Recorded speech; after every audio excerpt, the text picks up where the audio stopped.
အီစတာကျွန်းပေါ်ကနက်နဲဆန်းကျယ်တဲ့မိုးအေးကျောက်ရုပ်ကြီးတွေအကြောင်းကိုကြားဘူးကြမှာပါ2010ခုနှစ်မှာအမေရိကန်ရှေးဟောင်းသုတေသနအဖွဲ့ကဒီကျောက်ရုပ်ကြီးတွေကိုရေးရိုက်ကြည့်လိုက်တဲ့အခါတကယ်ကိုအံ့ဩစရာကောင်းတဲ့အဖြစ်တစ်ခုထွက်လာပါတယ်အဲ့ဒါကတော့ကျောက်ရုပ်တွေရဲ့အတွင်းထဲမှာလူတစ်ယောက်ဝင်ဆက်နိုင်တဲ့အထိအကောင်းပေါက်ကြီးတွေရှိနေတာပါပဲ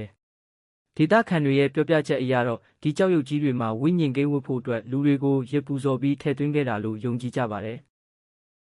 နောက်ထပ်ထူးခြားတာကဒီကျောက်ရုပ်ကြီးတွေရဲ့မျက်လုံးတွေပါ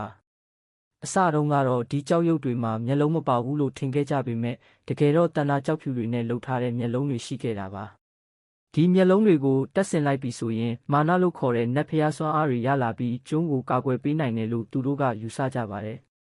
ဒါကြောင့်လဲစစ်ပွဲတွေဖြစ်တဲ့အခါတစ်ဖက်အုပ်စုရဲ့အဆောင်ရှောက်ကိုဖျက်ဆီးဖို့အတွက်ဒီမျက်လုံးတွေကိုအရင်ဆုံးထိုးဖောက်ပစ်လေရှိကြတာပါကျွန်တော်တို့မြင်နေရတဲ့ကြောက်ရွံ့တွေကခေါင်းပိုင်းပဲရှိတယ်လို့ထင်ရပေမဲ့တကယ်တော့မြေအောက်ထဲမှာ10 မီတာလောက်မြင့်တဲ့ခန္ဓာကိုယ်ကြီးတွေမြုပ်နေတာပါတချို့ဆိုရင်စင်ဆဲနှစ်ကောင်စားအလေးချိန်ရှိတဲ့တန်80ကျော်အထိလေးလံပါတယ်ဒီလောက်လေးတဲ့ကြောက်ရွံ့ကြီးတွေကိုဘီးတွေစက်ကရိယာတွေမရှိတဲ့ရှေးခေတ်ကဘလို့များတည်ယူခဲ့ကြတယ်လဲဆိုတာနှစ်ပေါင်း200ကျော်ဗဟေတိဖြစ်ခဲ့ပါတယ်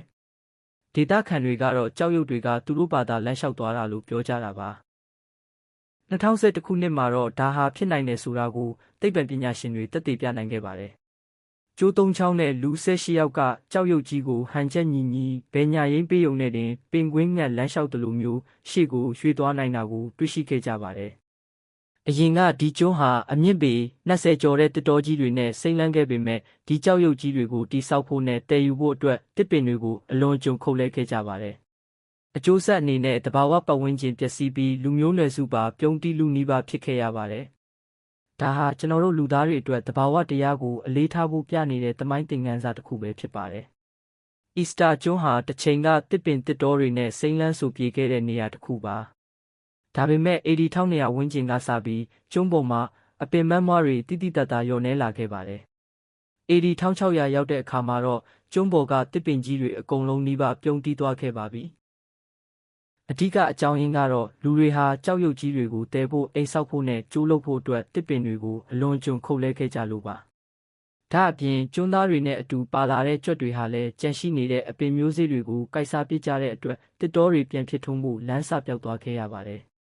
တစ်ပင်မရှိတော့တဲ့အတွက်ငါးဖမ်းလေလည်းမဆောက်နိုင်မြေစီလွာတွေလည်းပျက်စီးကုန်တာကြောင့်စားနပ်ရိက္ခာရှားပါပြီးလူဦးရေတွေအပြင်းထန်လျော့ကျသွားခဲ့ပါတယ်နောက်ဆုံးမှာတော့မျိုးနွယ်စုတွေအကြားစစ်ပွဲတွေဖြစ်ပြီးသူတို့အထွတ်အမြတ်ထားတဲ့ကြောက်ရွံ့ကြီးတွေကိုပါအပြန်အလှန်ဖြိုချဖျက်ဆီးခဲ့ကြပါတယ်။ဒါပေမဲ့2019ခုနှစ်မှာတော့လှုပ်ဝက်ချက်အသစ်တစ်ခုကိုရှာဖွေတွေ့ရှိခဲ့ပါတယ်။တကယ်တော့ဒီကြောက်ရွံ့ကြီးတွေဟာကိုးကွယ်မှုတသက်တင်မဟုတ်ပဲရေချိုထွက်တဲ့နေရာတွေကိုမှတ်သားထားတဲ့အမှတ်သားတွေဖြစ်နေတာပါ။ကြောက်ရွံ့တွေအစုလိုက်ပြုံလိုက်ရှိတဲ့နေရာဟာရေချိုပေါများဆုံးနေရာဖြစ်နေတတ်ပါတယ်။